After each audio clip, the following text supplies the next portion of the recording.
بسم اللہ الرحمن الرحیم۔ میرے لرن ریپرٹری کے محترم اساتذہ کرام اور میرے عزیز دوستو، السلام علیکم۔ آج کا جو ہمارا ٹاپک ہے تو وہ ہے لوکویسٹی۔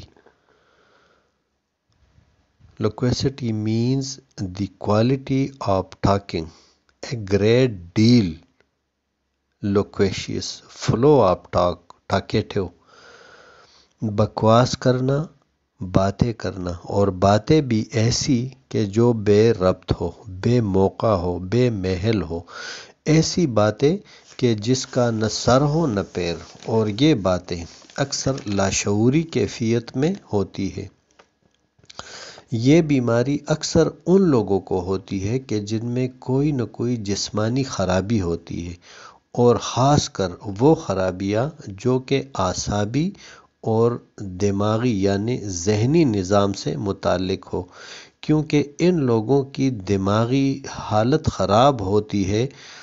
اس وجہ سے وہ بے موقع، بے محل اور فضول باتیں کر لیتے ہیں۔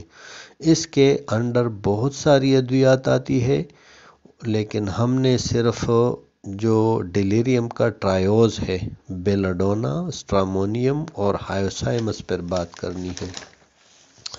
تو سب سے پہلے ہم بیلاڈونا پہ بات کرتے ہیں۔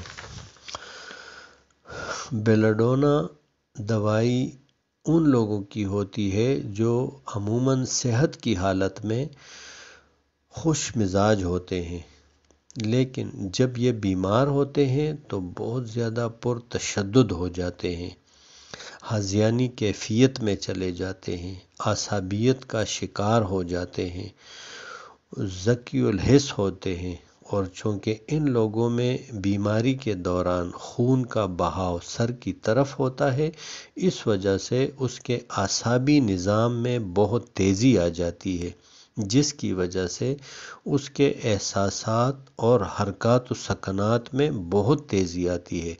اور یہ بیماری اکثر ان لوگوں میں آتی ہے کہ جن میں خون کا مقدار ان میں زیادہ ہوتی ہے، جو موٹے اور مضبوط جسم کے مالک ہوتے ہیں۔ ان لوگوں کو جب بھی کوئی جسمانی تکالیف آتی ہے، مثلاً سر درد، بخار، نزلہ، جو کچھ بھی ہوتا ہے، وہ ایک دم سے آتا ہے اور ایک دم سے چلا بھی جاتا ہے۔ تو یہ اچانک پن اس کے ذہنی علامات میں بھی ہوتا ہے۔ اس وجہ سے اس کے حرکات و سکنات اور ہر جسمانی اعضاء کی حرکت میں تیزی آ جاتی ہے۔ مثلاً وہ آنکھیں تیزی سے جھپکاتے ہیں، ادھر ادھر گھماتے ہیں، اور اس اعصابی نظام میں خرابی کی وجہ سے وہ توہماتی اور تصوراتی دنیا میں چلے جاتے ہیں۔ انہیں خیالی اشیاء، جن، بھوت، مختلف شکلیں، سیاہ جانور، کیڑے مکوڑے، بھیڑیے اور خوفناک شکلیں دکھائی دیتی ہیں۔ وہ شدید غصے میں آ جاتے ہیں، ان پر ہذیانی کیفیت طاری ہو جاتی ہے، جس کی وجہ سے وہ تھوکتے ہیں، وہ کاٹتے ہیں، مارنے مرنے پر تل جاتے ہیں، چیزوں کو توڑتے پھوڑتے ہیں، دانت پیستے ہیں، چیختے ہیں، چلاتے ہیں، ان کو ہنسی کے دورے بھی پڑ جاتے ہیں، کیونکہ ان لوگوں کے خون میں ورمی کیفیت ہوتی ہے۔ اس وجہ سے اس کی خون کے بہاؤ میں بہت تیزی آ جاتی ہے، جس کی وجہ سے وہ شدید بے چینی کی کیفیت میں مبتلا ہو جاتے ہیں۔ اسے حرکت سے، روشنی سے اور لوگوں کے ملنے جلنے سے نفرت ہو جاتی ہے۔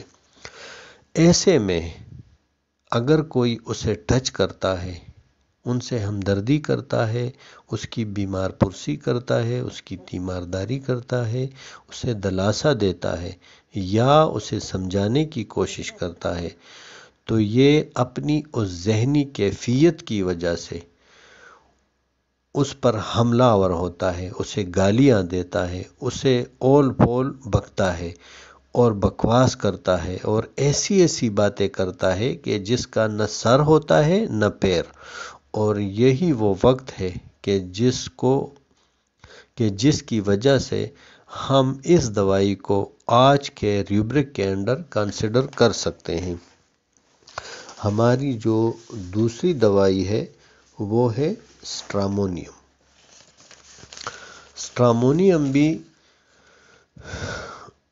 اس دوائی کے لوگ بھی بہت زیادہ ڈرے ہوئے ہوتے ہیں، کیونکہ اس کا اثر بھی اعصابی نظام پر ہوتا ہے۔ اس ڈر کو، اسٹرامونیم کے ڈر کو سمجھنے کے لیے ہم ایک مثال لے لیتے ہیں۔ مثلاً ایک بچہ ہے، وہ جنگل میں اکیلا ہے اور رات ہونے والی ہے اور اسے مختلف درندوں کی اور جانوروں کی آوازیں سنائی دے رہی ہے، اور اس پر کون سی مصیبت کس طرف سے آئے گی اسے کچھ پتہ نہیں ہے۔ وہ انتہائی خوفزدہ ہے اور اس خوفزدہ ماحول میں پروٹیکشن کے لیے ادھر ادھر ہاتھ پاؤں مار رہا ہے۔ اگر اس وقت کوئی بھی آدمی اس کے نزدیک آ جاتا ہے تو وہ اس کے لیے وہ اپنا ہو یا اس کے لیے اجنبی، تو وہ دیوانہ وار اس سے لپٹ جائے گا، اور اگر اسے کوئی راستہ نہیں ملتا تو وہ کبھی گڑگڑائے گا، کبھی دعائیں مانگے گا، کبھی اللہ کے حضور